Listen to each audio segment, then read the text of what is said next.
కాకినాడ జిల్లా సామర్లకోటలో మహిళలతో అశ్లీల నృత్యాలు చేయడంపై సర్వత్రా విమర్శలు వస్తున్నాయి. శివరాత్రి రోజు ఇలాంటి కార్యక్రమాలు ఏంటని భక్తులు ఆగ్రహం వ్యక్తం చేస్తున్నారు. మరోవైపు భీమేశ్వర స్వామి ఆలయానికి భక్తులు పోటెత్తారు. భక్తి శ్రద్ధలతో నిర్వహించాల్సినటువంటి జాగరణను ఇలా చేయడం ఏంటని భక్తులు మండిపడుతున్నారు.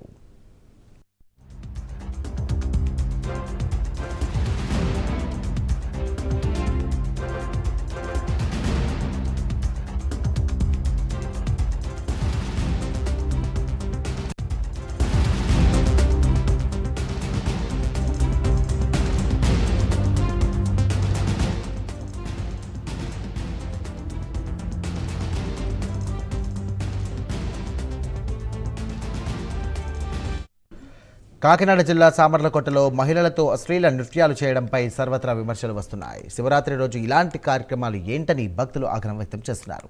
మరోవైపు భీమేశ్వర స్వామి ఆలయానికి భక్తులు పోటెత్తారు. భక్తి శ్రద్ధలతో నిర్వహించాల్సినటువంటి జాగరణను ఇలా చేయడం ఏంటని భక్తులు మండిపడుతున్నారు.